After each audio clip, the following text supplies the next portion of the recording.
What if fundraising's not just about the bottom line? What if it is about who you become and what you believe in the process?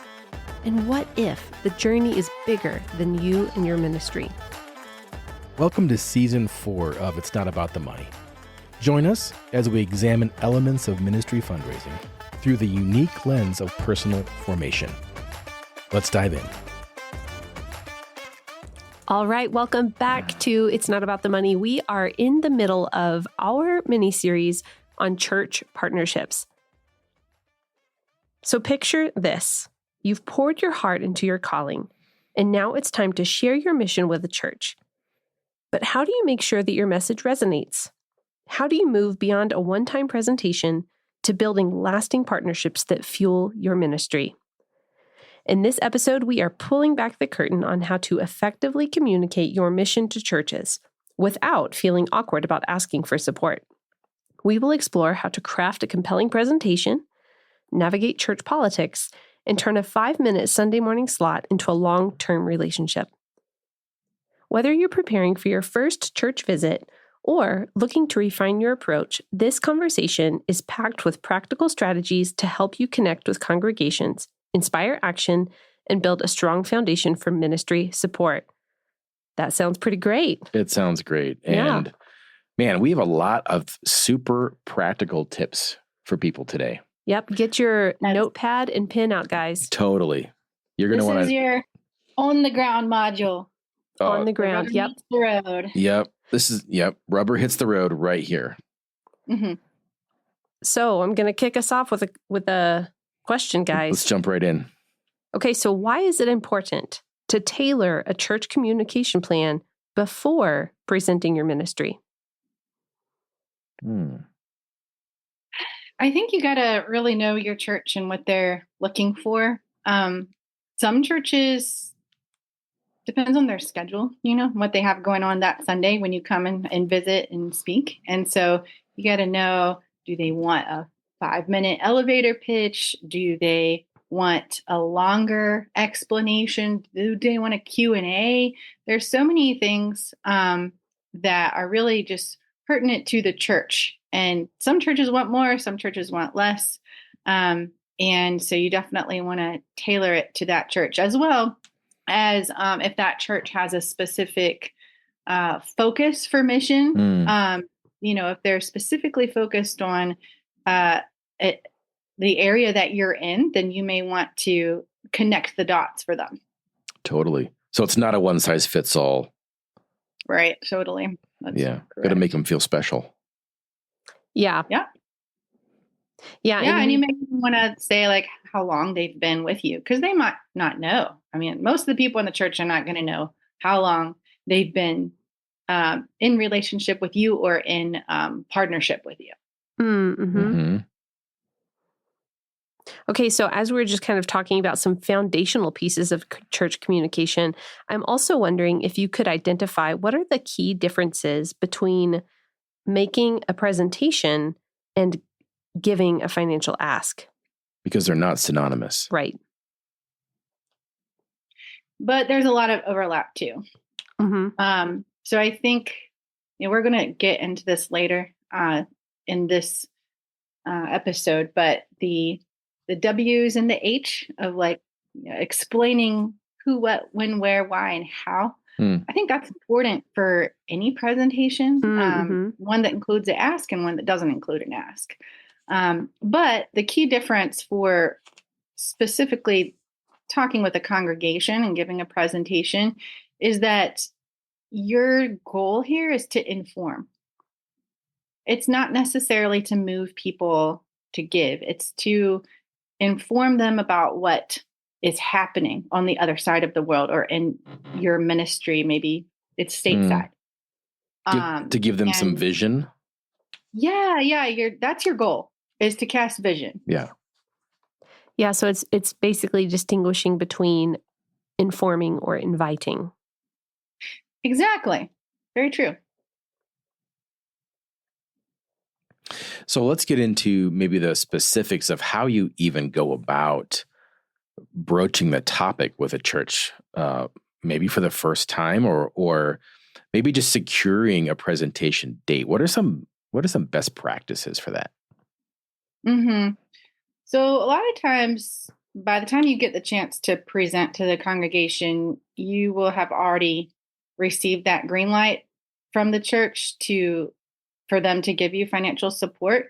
But that may not be the case. So even if the church hasn't committed yet to financially support you, this presentation should still be focused on vision casting, understanding your ministry, rather than financial support.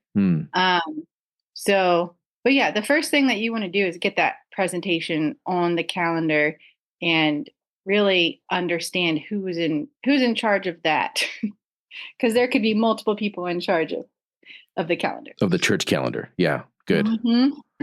So it depends on the size of the church, So sometimes it's the pastor directly, if it's a small church.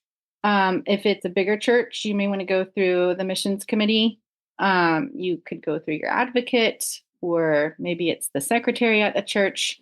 So your first task item here would be to find out who you talk to get on the calendar.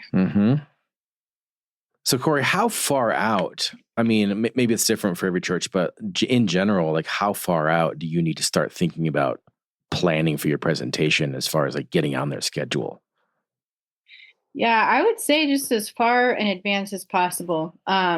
Like I would say the minimum would be a quarter ahead, just because churches are so busy and they plan their sermon series. And oftentimes sermon series are, 4, 8, 10, 12 weeks.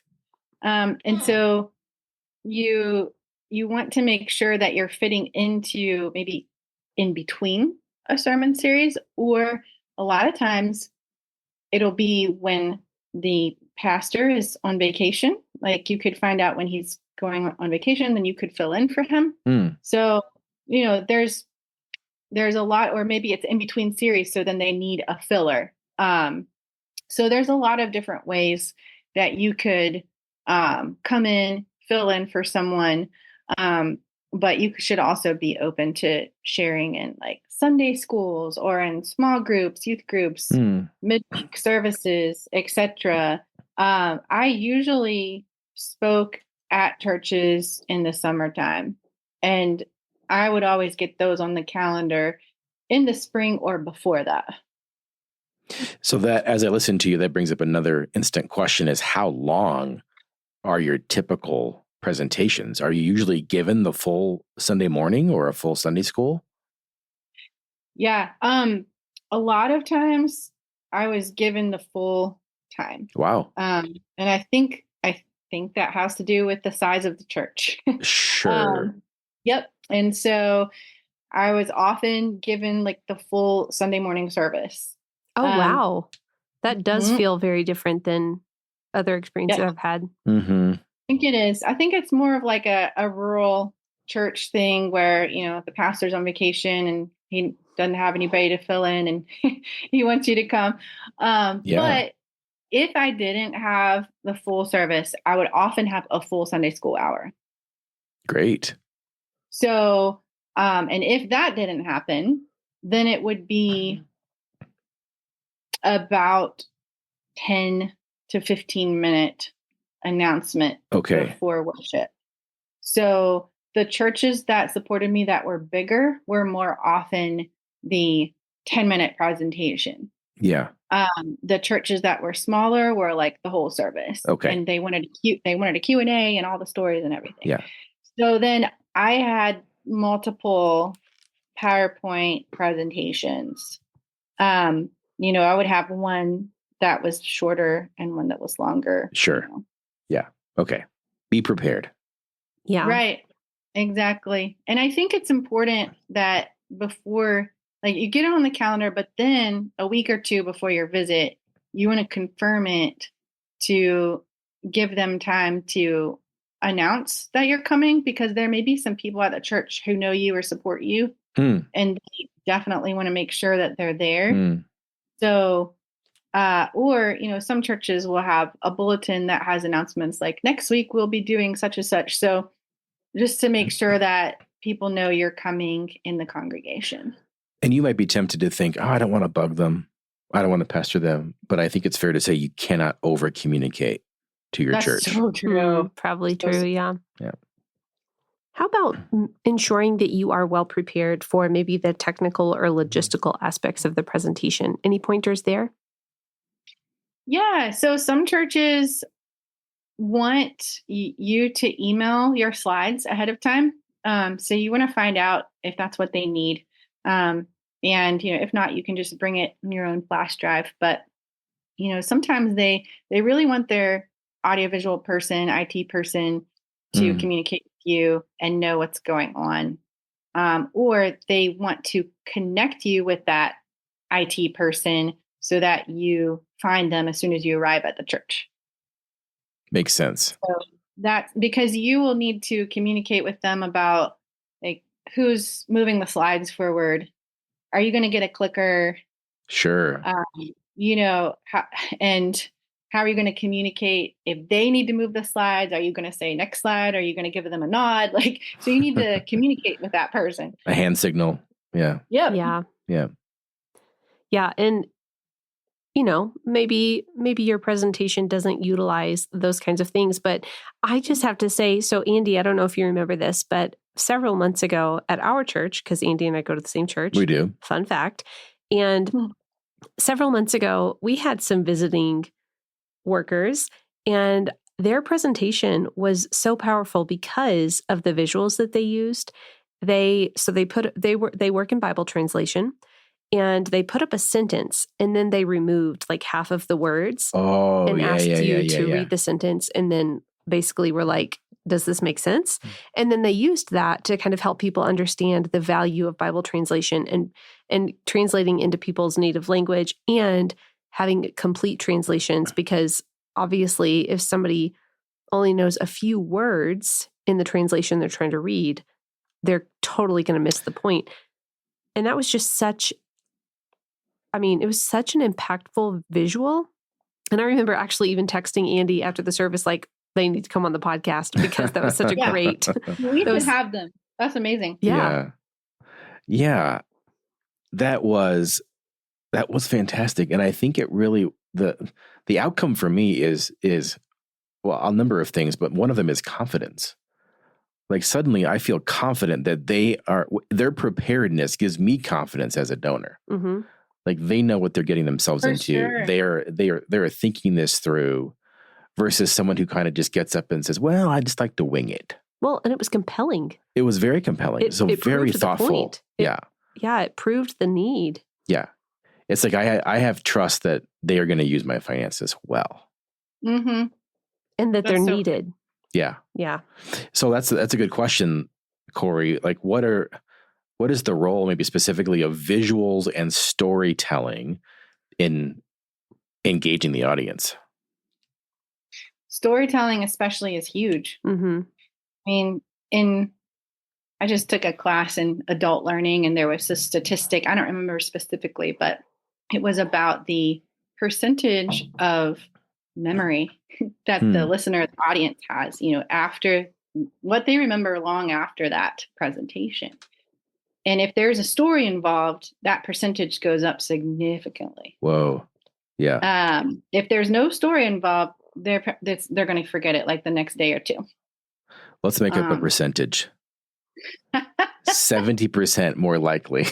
We cannot check that right now. No, I would say it's very high. Let's put it in the show notes or something. Well, and let's just consider that God chose to give us his word mostly through stories. Yeah, right. The OG storyteller. Mm-hmm. Yeah, so true.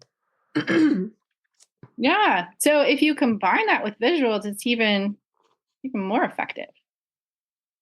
And I will say that it's okay if you're not able to do visuals. I think you can still be pretty effective, but I think using visuals with stories is the best. Yeah. And again, we're always kind of encouraging you to be aware of the way you hold stories and the way you communicate them, because I do think this is an area where we do see people wielding storytelling and wielding stories to elicit a certain response. And I think we're just so free to not have to do that. I think we're free to tell stories, to engage and to invite and to inspire, but without the need for that story to make a certain thing happen. Right. Which I always come back to because, like we recently talked about in our episode with Stephanie Gutierrez when she had us on the Modern Day Missionaries podcast, I had an experience where there was a presentation given, but the story was told in such a way that it didn't really hold the people they were talking about with dignity, and it really put the audience in a position of kind of forcing a decision. That's good. Yeah, you don't want to weaponize your narratives. Yes. Yeah, that's good. Yeah. So Corey, when you're thinking about presenting for a whole Sunday morning, how long does it take you to prepare? And are you like practicing ahead of time? Are you like going through like your blocking and your hand movements and your eye contact and all that different kind of stuff? I don't go that much into depth, but I do spend hours like preparing, and I will often block out how many minutes I think it's going to take me to do certain sections, so that I can be aware of moving from one section to the next. Stay on pace. Staying on pace, things like that. Yeah. So I would say I normally see the presentation as a filter. And if it is a smaller presentation, it's just a shorter filter. It's still a filter. So the filter is the top is going to be the overall broad general introduction. You always want to provide an overview of yourself, your family, your ministry, no matter how many times you've spoken at a church, because there will always be new people who don't know you. They don't know your work. And then from that, you go into your W's and your H, who, all of that. And then, which we can talk about later, but then you get to the bottom, which is specific stories, telling a story about a new disciple or something like that. And so, if it's a 10-minute presentation, then you may just give your overview and then tell a very quick story, and that's it, Yeah. So and then if it's longer, then you may tell a couple stories and That's have so good. more slides. Yeah. So for people who can't see her, which is everybody but us, she's narrowing her hands as she's getting closer. So it's like it's funneling down. Right. Right. And I love that idea of needing the big picture and the little picture. And actually I talk about this with almost all of my clients, this idea of the ladder of abstraction, right? Where you have the abstract ideas, you have big numbers, you have the statistics, but you also have an example of those statistics in like an individual story. Mm-hmm. Right. Exactly. And I think, this is one of the common problems that I see among even some of my clients that I coach, that they just often speak in generalities or they jump into specifics too fast. And so one of the things that I coach them in doing when they're starting to plan their presentation is think of it as like you're in the audience and you don't even know what this person does.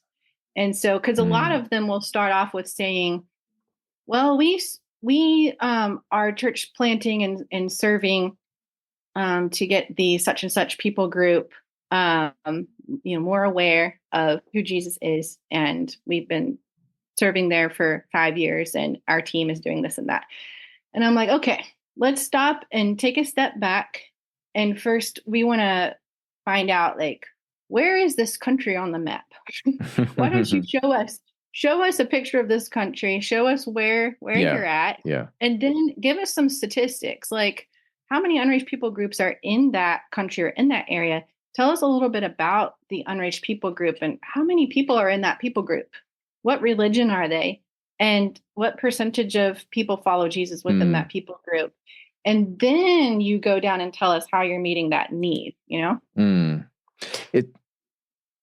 It's almost like, because you're going to tell a story eventually, you need to give them some of the context. You need to color in, at least loosely, if it's not detailed, some broad strokes about, so they can kind of picture how the story is taking place and what these people are like. Yeah, I was going to say, you're giving them hooks to hang things on. You're giving them a context. Yeah. Something you said, Andy, reminded me. So you asked Corey about, like, do you practice your hand motions, things like that? And actually, there's this video I recently watched. It came out of the organization, The Science of People. And it was a video just kind of talking through the way you present yourself and how some things create warmth, some things create competence, some things create power. And actually, I mean, not that people need to become overburdened with thinking about what they are doing with themselves while they're public speaking, but it actually can be really helpful to just have some understanding of the ways that you carry yourself in public speaking and how that can invite the audience in a different way. I'll link that video in the show notes for you guys. Mm-hmm. But Andy, I think I sent it to you. It's fantastic. Yeah. I loved it. It's not necessarily, there's some inappropriate language. Okay. I don't know if I watched that far. Okay. Yeah. Yeah, it's not a faith-based organization. No, it's very secular. But the ideas make sense in our design. Yes. Yeah, absolutely. Yeah. Eye-opening, really. Right. Yeah. Yeah. Good. So I think it would be good to spend some time practicing, before, if you have a friend or somebody you can practice with. Yeah. Especially if you get nervous when you speak in front of large groups of people. Yeah. And you'll naturally get better at it. I mean, I'm sure, Corey, when you were in Church 1 versus Church 12, Church 12 got a much better presentation than Church 1. Totally. Yeah. Oh, yeah, absolutely. I mean, I was petrified in my first church, shaking in my boots. Yeah. But, it came more naturally because I was already passionate about the subject. Yeah. So I think if you are already passionate about your work, which you will be, God put it on your heart, then it will. Once you start, you'll get into it and feel a lot more comfortable. That'll carry you. Yeah. And it's just always good to remember that God is going to do what God's going to do. And you practicing and you being prepared well takes away some of the noise for people to hear the message. But if God wants them to hear the message, they're going to. Yeah. So, good. Yeah. Right. Okay. So we've referenced this a couple of times, but I think it's time to dig into it. Tell me about the 5 W's and the H, that framework that you've mentioned. How do missionaries use that to craft their presentation? And what are those 5 W's and an H? Yeah, so this is a really good rule of thumb when planning your presentation, because it literally covers everything that someone would want to know in general about your work. And I don't think it leaves anything out. So the first is, who are you reaching? So that's the who. So like I talked about the unreached people group, it could also be, who are you serving with? Like, who is your missions organization? What are they about? Who is your team? Like, who are you serving with? Who's your family? Who's your teammates? So there's a lot of who that you could go into there. The second one is what. So what are you doing to reach out and to minister? It could be that, you're in medical missions and you run a hospital, or you're in education and you teach university students, or you're doing refugee outreach. So what are you doing to reach out in general? What does that work look like? Specific can come later. The third one is when.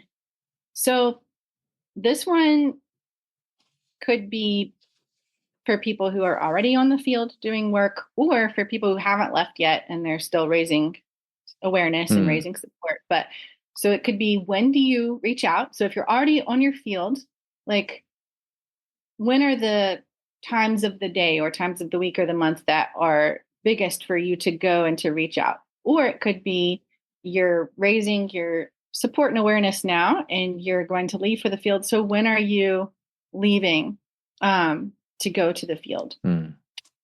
Timeline. If you're on, like, what's your timeline? Or if you're on furlough, when did you come back? How long have you been here? When will you be going back, etc.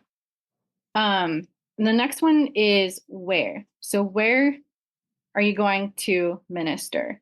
So you could work in a urban area, or maybe you, you're living and working in a specific neighborhood and reaching a very specific group of people. So like, where do they live? And you have kids? Are you going to the park to reach moms? So where are you going? Also, this I think this one is a little bit more specific than like what country you're in. I think that would be top of the like who, what are you doing to reach out? But this would be the type of people and how you get into their lives. Does it matter how you sequence this, Corey? Like, do you have to do them in any specific order? Does it make sense to put the where next to the who or the what? I don't think so. I think you can craft it. I think as long as it matches that filter, that funnel that we talked about, then I think that it could be put in any order. Okay. But I do think that these W's and H are more on the general side before you get into stories. Yeah, that makes sense. So then the last W is the why. So why are you reaching out? So, obviously we're all ministering because of the Great Commission, but it could be that you have a very specific mission statement. Like maybe even your team has a mission statement that's different from, your organization. So like, for example, I was just coaching a client whose team is specifically trying to get local believers to reach out in their communities and to plant the church instead of this mission team who's, from the West planting the church. Their goal is to help the believers there to do that. And so that would be kind of the why of why is that important and why are they ministering in that way? I feel like I've heard people give short presentations before, and maybe this is just because they only have a little bit amount of time, but sometimes the why can be a little too general. It's because of the Great Commission. Well, yeah, we all know that, but like, what are the specific reasons why you're going to this particular group of people? What are the hurdles that they're facing? Why are they still so unreached? What does it look like for them to think about faith, and what are the things that are preventing them from doing that? Exactly. So the final one is the H, and that is how. So how do you reach out? How do you minister? So like for me, when I was doing international student ministry, I briefly mentioned that we put on cultural events, we show hospitality, we teach English classes, and we host Bible studies. So those were some of the examples of how we reach out. And it's going to look different for each context. If you had to choose one as the most important. You mean which one on this list? Yeah. Oh, man. Probably where or what. I think why is pretty important too. But like, if you don't explain to your audience where you are, what you're doing, they're not going to get it. They're not going to understand. Got to give them the context. Yeah. What do you guys think? Like, if you were in the audience, what would you want to know? The one that I immediately thought was why. But actually, I think that what you said is compelling because maybe it's fair to say that most believers have at least somewhat of an understanding of why, right? Like you mentioned, the Great Commission, this understanding that it does matter to share the hope that we have. And so for, kind of assuming that there's a foundational, even basic understanding of that, I think that what'd you say, what and where? Yeah. I think that what and where is fair because you're kind of identifying how you and this particular thing are differentiated from others. Yeah, I feel like a lot of them are tied together. Yeah, they are. The who, the what, the where, the why. I feel like the how is maybe interesting to some people. It's important to get it out there, and the timeline, the when, not as probably inspiring. Right. But I feel like, the who am I doing this with, and who am I serving, and why them? That for me is compelling. What do you think are some common mistakes that people make when presenting to a congregation? So I mentioned this a little bit earlier, but I think one of the biggest mistakes I've seen is just jumping right in. Because when you are a cross-cultural worker, you are living and breathing and working in this ocean. You're like a fish in this ocean, and you're not even thinking about the water. But when you're going to speak at a church, you think about this audience that's coming from a completely different context. Now, some of them may have not been overseas before or been in full-time mission work. And so you don't want to just jump right in. You want to give an understanding of your work first before you really talk about the details. Which again goes back to your funnel. Yes. And I think some other examples would be not tightening up your presentation. So giving too much information, or not practicing your story and getting it really tied together well, or not practicing your transitions from one part of your presentation to the next. So those are some of the things, like saying a lot or not being prepared. Those are some of the things that I've seen even in myself that I have had to work on over the years. Yeah, and I'm just aware that even in the past 10 years, people have been trained by our phones and by the kind of media that we consume. Our attention span, I think, legitimately, like data supports that our attention span is shorter. So it feels like it's actually even more important that you have really shored up and tightened up your message, that you're aware of maybe not lingering too long in one space and kind of keeping the presentation moving. Even if you do have 10 minutes, maybe even just being mindful of how you break that up so as to not work against the shorter attention span. I don't know. And if you're a stream of consciousness person that just like, well, you're good at public speaking because you can just get up there and go off the cuff. That's a special skill set. I was at a conference over the weekend, and one of the speakers says it's called the Longhorn technique. You've got a point here and a point there and a lot of bull in between. But even if you're that kind of person, I think it's helpful to have some bullet points that okay, I gotta hit these things while I'm up there. I can't just leave it up to chance and my ability to bull, my ability to just think on my feet. Okay, so let's shift into something super practical.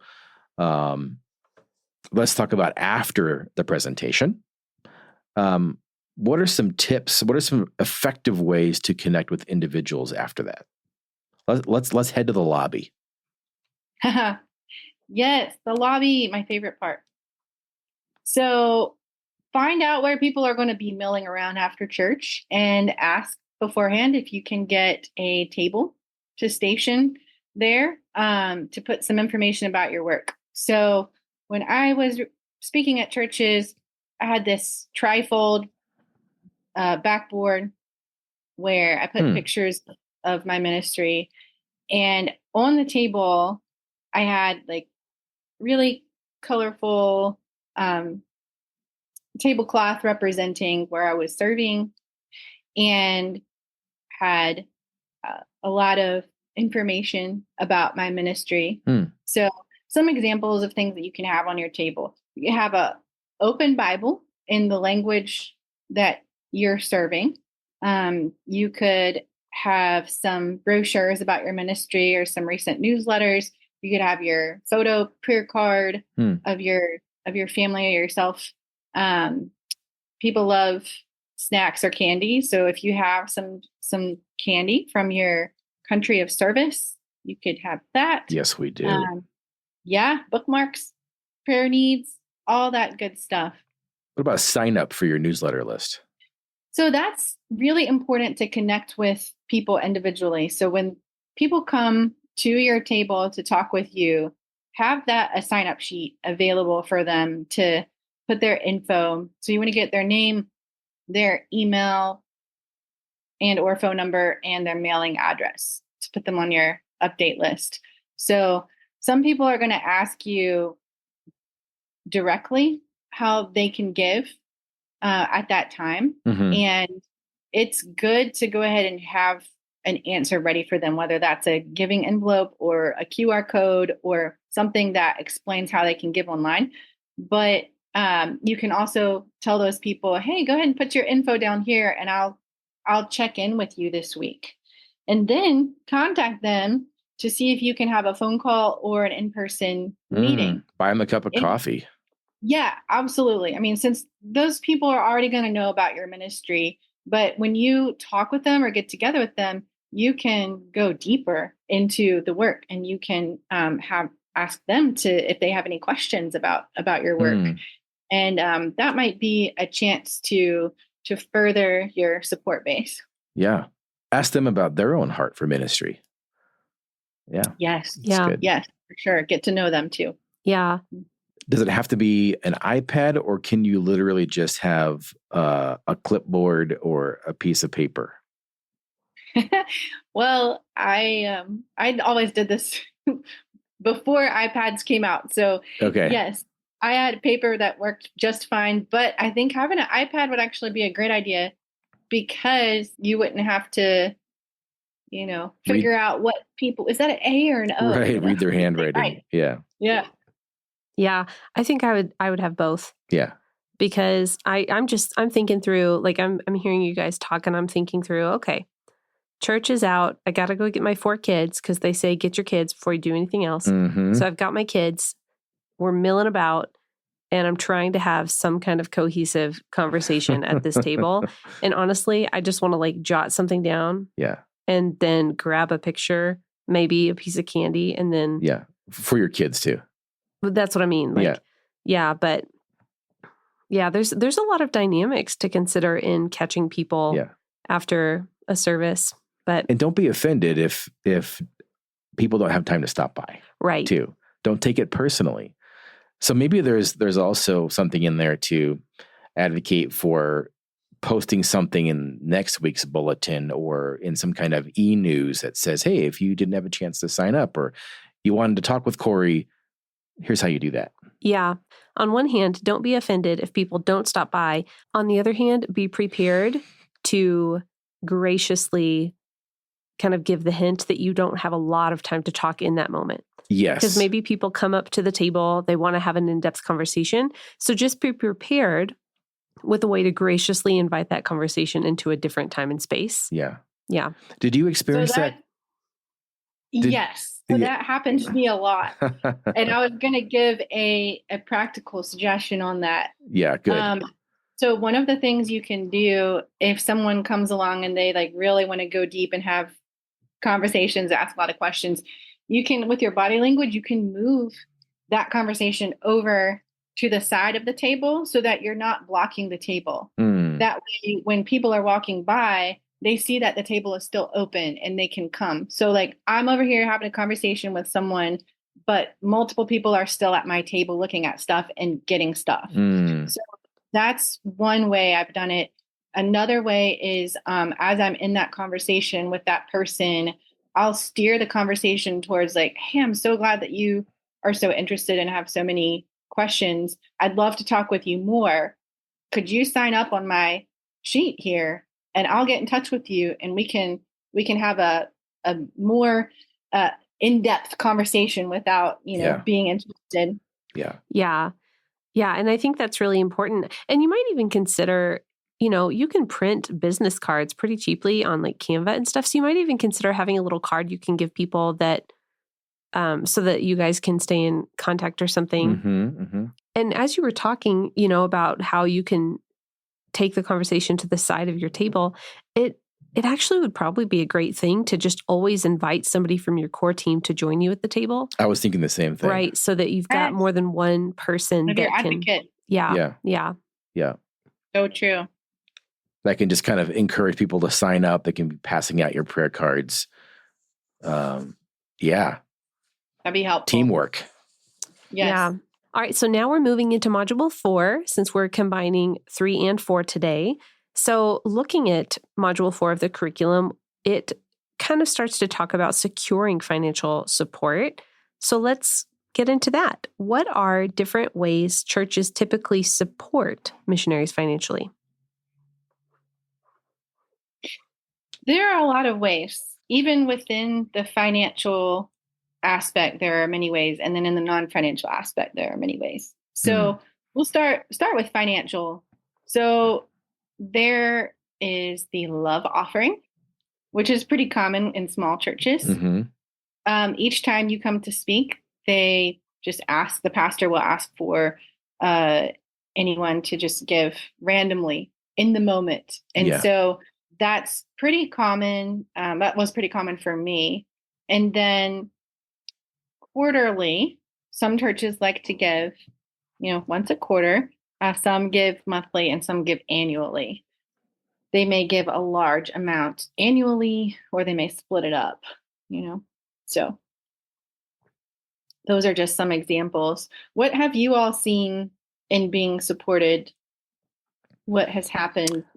How have churches supported you? Yeah, we had just a couple, and they were decent sized churches. And for whatever reason, they wanted to give monthly to us. So that was great. Yeah, my experience was also monthly. Yeah.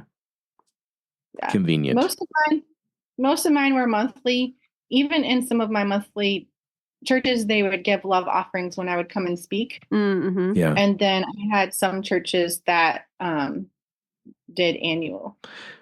It feels like if you have, 4+ churches, the likelihood of you getting love offerings increases, because it's not your sending church. It's not your home church. You haven't really spent a lot of time getting to know them. So it seems like maybe their budget is a little more preset, and you're kind of coming in out of the blue, maybe. And so maybe a love offering makes a little more sense in that situation. Yeah. Right. What about when you're actually sitting down? You've given presentations, you've been cultivating relationship. Now you're kind of coming to a point of inviting a church leader or a mission committee to kind of take a formal step in giving. How should people approach that?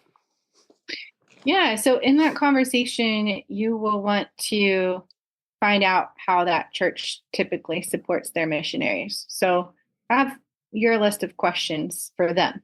What are their budget priorities? How many missionaries do they support? What is the typical gift per missionary? So we talked a couple of weeks ago about expectations. So understanding these things will help set your expectations. And I think that if you are talking to your home church, you will want to ask for a larger gift than you would from churches that are not your home church. How would some churches? Oh, go ahead. Sorry, Corey. How would you phrase that? Because like in your head, like, oh, this is a big number that I'm asking for. Did you say, like, how do we get past that sense of anxiety, or maybe even give us a line that we could say to help take the edge off that? Yeah. Actually, I have that here. Like, what do you say in the moment? I think the exact wording depends on your personality and how well you know the community. But I would say something like, after you cast a vision of your 5 W's, your H, and maybe a story, then I would be honored to help expand the gospel impact of such and such church and serve as your representative in such and such country or ministry. So then I would have some charts which we can talk about later. Yeah. But okay. Here are some charts that concisely explain my ministry expenses and how they might be covered. Would blank church be willing to join my support team at blank per month? Or like based on these charts, what level of giving do you think that this church would be able to partner with me at? Yeah. I'm curious because in my experience, I was told what I didn't request a specific amount. I was told what the church was Able ready to and do. excited Yeah. to do. Mhm. Yeah. So I'm curious if you guys were in a position where you asked for a specific amount or whether you were in a position where you were told this is how we are going to come alongside you. I think we were also told. So I think that's interesting. That's an interesting pattern that we've just uncovered. So that could be the situation that you encounter, and that's good. That's okay. That means they've thought about it. And they probably, more than an individual, do need to be aware of their budget and how much they're able to give. There's probably a mission team that has talked about that ahead of time.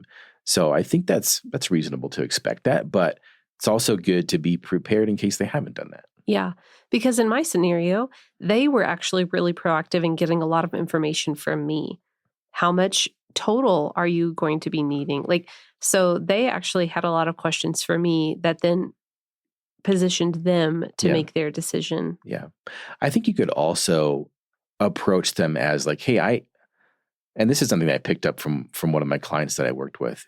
He was very transparent, and he'd said something along the lines of, I'm not great at maintaining relationships and communicating with a large amount of people. So I'm really trying to keep the number of donors that I'm maintaining a relationship with to a minimum. Therefore, I'm wondering if you would be willing to be one of my anchor donors as I head into this season of fundraising. So I'm asking you to think about 10% and ask for a percentage of your total amount. That's good. I mean, Steve Shadrach suggests asking your home church for 20 to 50%. Oh, even better. Yeah. Even better. Go big. Yeah. I mean, the story that he tells, this is in the God Ask book, but this missionary was told before he even presented that all missionaries get $200 a month. And so then when he gave his presentation, he was a pretty bold guy, but he asked for 50% of his monthly budget. And, they had to debate it, but they ended up giving it to him. Mm-hmm. Sometimes you're there to help them challenge the rules. Yeah. Well, and I think it just really makes sense that your body, this group of people you're already deeply in relationship with. I mean, that can look very different. I'm not trying to overrealize this, but this body you're already committed to in part, that you're already affiliated with, it would make sense that that the investment would be commensurate with significant. that. Yeah. Right. Yes. What about if you have the experience of maybe instead of that monthly support, like we've talked about, more like a one-time gift, are there any strategies or considerations for maybe trying to move that into more long-term financial partnership? I think a lot of that will depend on if you can visit that church and share updates in person, because it's really important to get the whole congregation on board with knowing who you are and remembering your work. And as that happens, it will be more like a grassroots experience. Yeah. So I think just being able to visit that church is important because then you'll be able to secure that regular gift later. Yeah.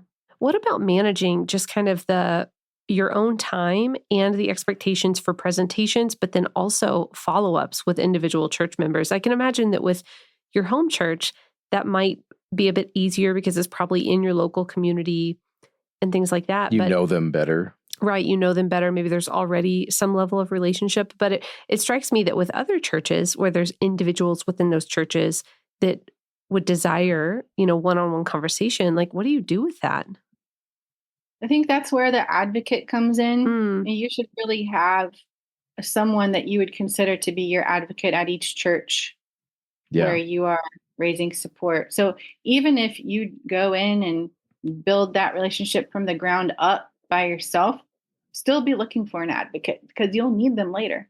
Right. Yeah. And that is the type of person that you say, hey, I'm going to be in town in a couple months. Could you get some people together from your small group or from the missions committee, and we can all like meet in a home, and I'll give a presentation and they can learn how to pray for our ministry, etc.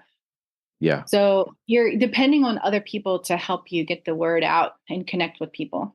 That's great. This reminds me of a conversation I had within the past year with some missionaries who had presented at a church that was not their own. And then they had people, sign up to get newsletters and things like that. But then they started noticing people that they've never spoken with pop up in their giving. And so they were just talking about how that's kind of hard to handle too, because your first interaction with someone is actually the thank you for giving and how to cultivate that partnership. And you don't even know what they look like. Maybe. Right. I'm curious if you've ever had that experience. That's happened to me. It's actually been more common for that to happen with signups for my updates. Oh, okay. Sure. Yeah. I'll have all kinds of random people that I don't even know who they are. It's like, well, I met them at a church, and so in that, going back to that sign up sheet, you can have for yourself, just have a note that says which church it is that you're speaking at that day. Right. Church number 9. At multiple churches in 1 week, you can divide that sign up sheet by this church, this state, this city, Yeah. And especially if people are not giving their mailing addresses, and you're not going to know how you know them. But, one of the things that I did when I would have a random person that I hadn't got to talk to at my table, I would just reach out to them and say, hey, thanks for your interest in my ministry. Can you tell me a little bit more about yourself, or can we get together on the phone, etc. And then I would know a little bit more of who they are. Yeah. Good. Yeah. So Corey, a bit earlier in our conversation, you mentioned, that there are financial ways to support missionaries, but then also non-financial ways. I'd love to just kind of briefly touch on those non-financial ways. Yes, for sure. So I think that there's some out-of-the-box ways that churches can support. So whether they support you financially already or not, they can invest in your ministry by allowing you to use their space or distributing, printing your newsletter, etc. So if you are a stateside missionary, like for example, if you're in college ministry, this could be really important for the churches in your city near your university that support you. Maybe they could provide office space while you're in town, etc. And if you are overseas, then one of the ways that they could support you is by providing housing when you come in for furlough. Maybe they have an extra house near their church campus that they keep for missionaries. So that those are just some examples. We can put more examples in the curriculum, but churches can really support without giving a financial gift. You have to be creative. Yeah, that's great to have in your mind in case somebody says, hey, we'd like to help you, but our budget's already finished for this year. Right. Yeah. Yeah, and I even...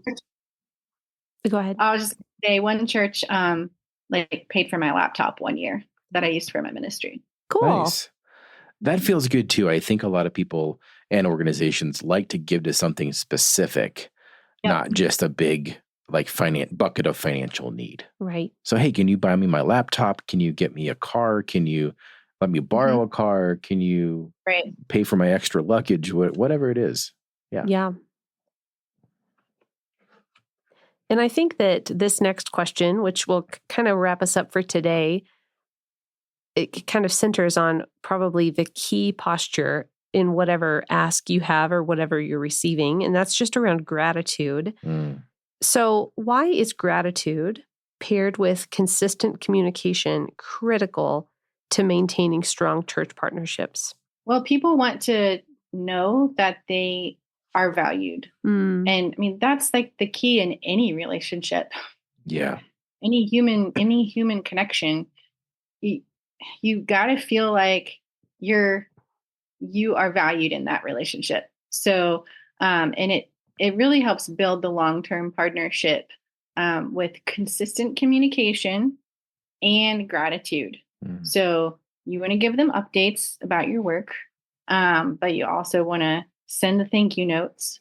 I think that, like for me, since I had so many smaller churches, I saw that they loved those thank you notes. They had bulletin boards in their hallways, and they would put missionary thank you notes on their bulletin board and just display them for months at a time, and people could come by and read them and know who that worker was, So it's a way to build relationship and long-term connection.